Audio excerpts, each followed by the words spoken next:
All right, so where'd he go? There he is, in the red shirt. Shawn Arnold and I were just talking about coaching, weightlifting, and powerlifting, and the things you can do to make sure that you're ready for day of competitions. So one of the best things that John Wooden says is that if you do your best up to game day and then try your best on game day, that you've done the most you can, that you've already won, no matter what the outcome of the meet or the game or whatever that may be. So Shawn and I were talking about what it looks like to do things just right before that. One of the I'll let him talk in a second about what he was saying, but one of the things I was saying is mimic competition.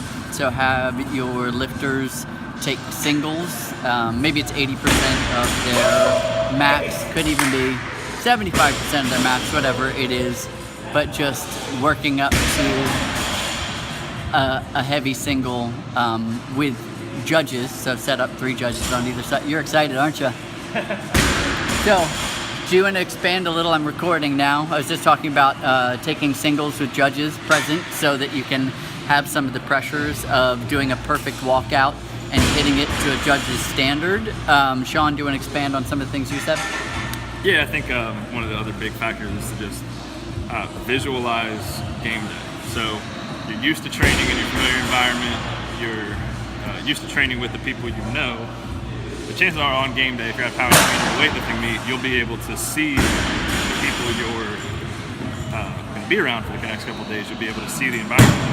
You actually need to see yourself, walking out from behind a curtain or approaching that rack if you're powerlifting, approaching that bar on a deadlift, and visualize the people standing in front of you, visualize the people back in the warm-up room. All of the factors need to not be new today. That's been really helpful for me in weightlifting. I would imagine to carry with powerlifting. Okay. Another thing, do you want to talk about the ego lifting with a classic lift instead of addressing weaknesses that you might have with accessories? Let's talk about that. So what I've seen from talking to people is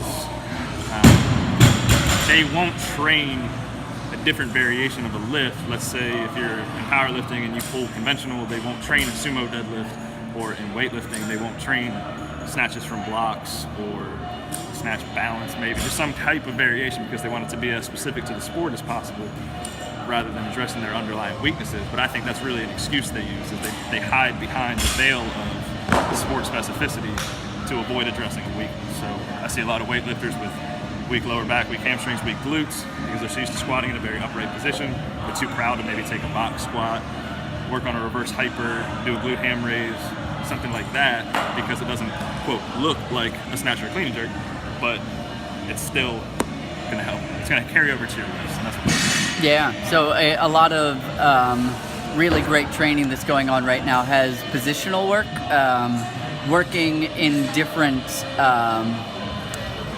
phases of a lift to make sure that you're strong and all of that. So sometimes taking a step back and working on your positions makes your overall lift better. I know that does in gymnastics too, so that crosses over into full body control as well, something like a muscle up or any of the more complex body weight movements. If you break them apart, you can turn that into accessory work to strengthen your weakness. Let's say it might be not having a stable bottom of dip position, or even most important, stable top of dip position. Those are good things to work on.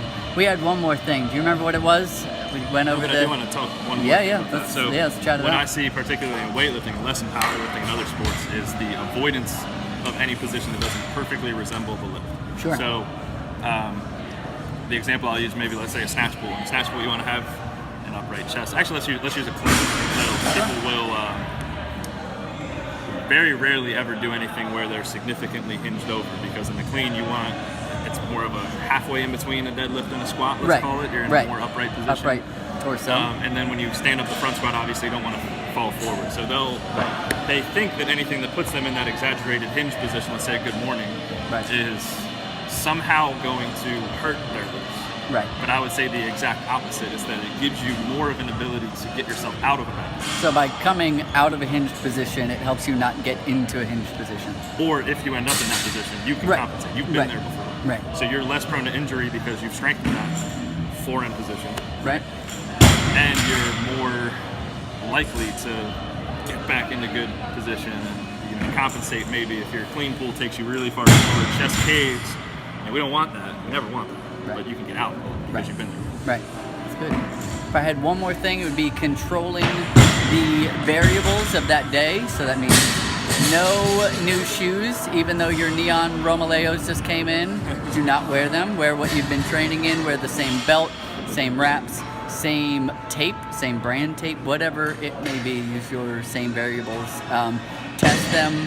Know what works, know what doesn't, and don't leave that up to chance. It sounds like something trivial, but it could add up to a lot. And also know what your competition requires. So I had an athlete that loved squatting with a nylon belt.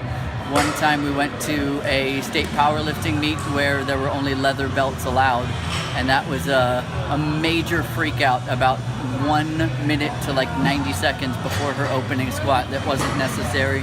That could have just been avoided by reading a little bit more in the rule book, which seems tedious, but would have been worth it. Totally worth it. All right, so I'm Jeff. This is Shawn. Thank you for listening. I hope you got some value out of this.